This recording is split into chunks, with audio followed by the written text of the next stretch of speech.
love them, hate them, they're here, probably not going anywhere. So regardless of what you feel about it, you should probably pay attention so you can figure out how to answer these things and maybe run them if you like them. We realize all the more clearly what we have to accomplish in the present. I am speaking of a ruthless critique of everything existing, ruthless in two senses. The critique must not be afraid of its own conclusions, nor conflict with the powers that to be. Marx, September 1843. We get the word critique from a German word, and that's why we like to leave it with the K, we're fancy. But really it just means criticism, something like that. Apologetic, critique, anything like that, they're all meaning the same thing. In general, a debate, a critique can be defined as an argument that challenges a certain mindset, assumption, or discursive element that exists within an advocacy. Got that? Simple definition. It's probably very limited, and we can talk about a lot more different types, but just to get started thinking about critiques, that's what you should kind of use as an idea. All right, there's a couple parts of a K. First is a link. Second, an implication. Third, an alternative. And fourth, sometimes you have a framework argument depending on what type of argument. My asterisks there, depending on the type of argument you're running, you may or may not need either of those arguments. First, let's talk about the link. Similar to a disad link, in the same way you have a reason why the plan triggered your economy disad, you probably have a reason why the plan links to your criticism. Unlike the disadvantage link, however, the link to the K need not be unique. And that's a common criticism of critiques. We can talk about that in a little bit, but there's no reason to say why the plan uniquely has to create this problem as distinguished from the status quo.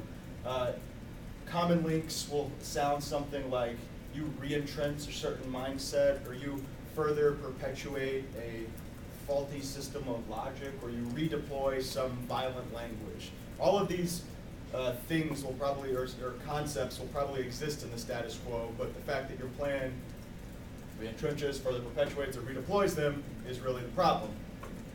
A link can link to almost any part of the debate argument. I urge you to stop thinking of debates as plan-centered or anything like that, because a K-link can link to the language of the debaters that's used in cross-ex, used anytime during the speech, the language of particular pieces of evidence, whether it's read in the debate round or unread, assumptions that are within your evidence or the types of arguments you're making, values that are inevitable in any of your arguments, specific advantages if they have problematic assumptions or values, particular disad scenarios in the way of constructing the causal links between your arguments.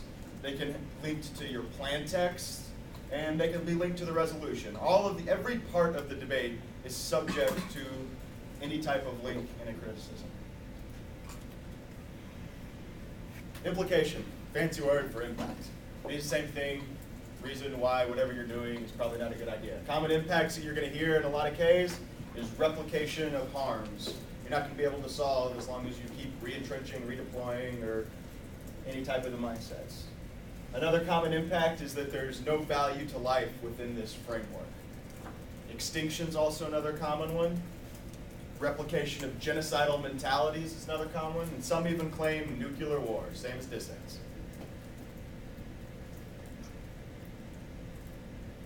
Get those down, you got them? No.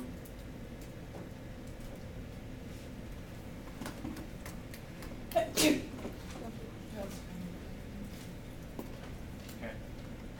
I can email you all this PowerPoint, or we can put it up on the website if you don't want to. Alternatives. They're usually an advocacy statement. A lot of times alternatives look something like reject biopower, reject capitalism, or reject this type of language. Other alternatives can ask you to use a different way of thinking, like maybe adopt a Buddhist approach instead of a Western approach, or towards a different system of value. I've heard arguments that say that we should use the Eucharist and pray for the harms of the plan. All kinds of arguments or alternatives, they can be seen in tons of different ways.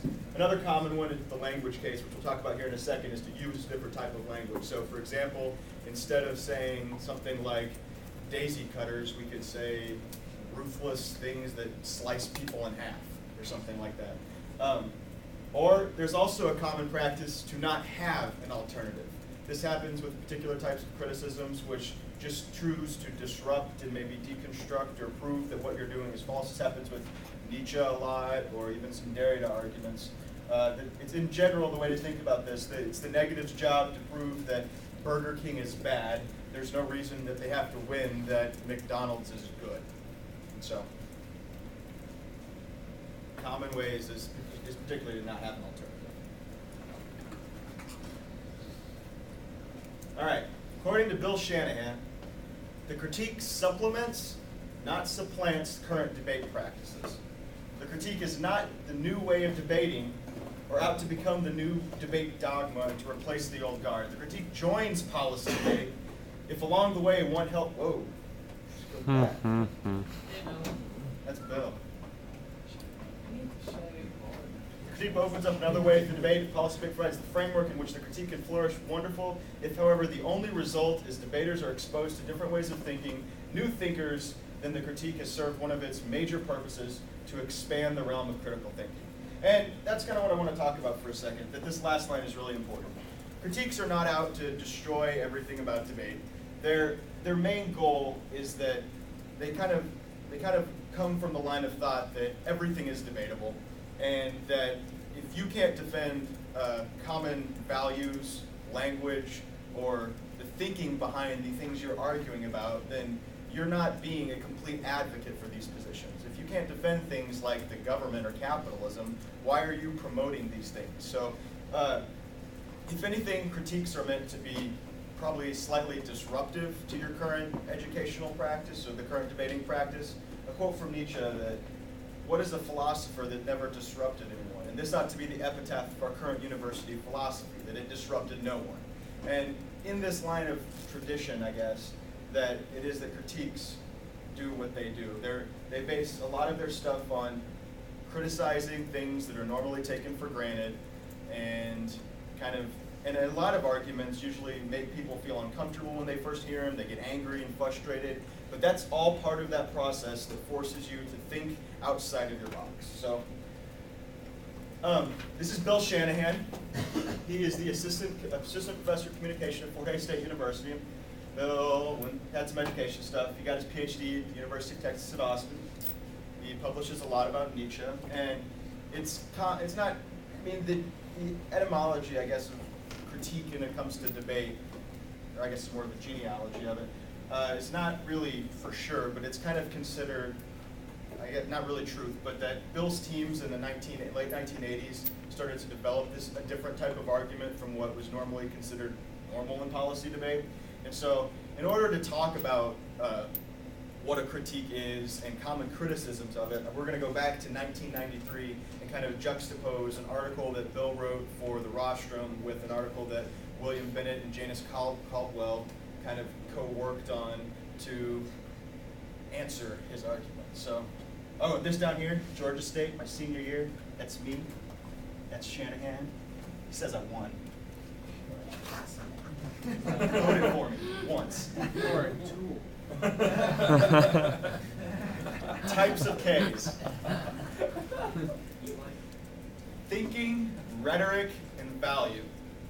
Now I put asterisks next to all these because this typology is just a place to begin. There's probably many nuances of critiques, but in general, this is an easy way to start thinking about what critiques are, and it gives us a chance, at least a point of departure, to start talking about them. But this is obviously all open to criticism or interpretation, and there are other forms of critiques that we can talk about a little later, like performance-style arguments, and we'll talk about those stuff. Thinking critiques.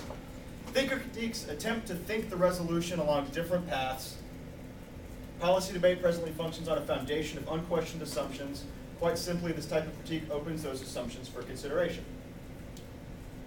Like I said, I can email you this PowerPoint or something. Types of thinking case. The critique of rationality,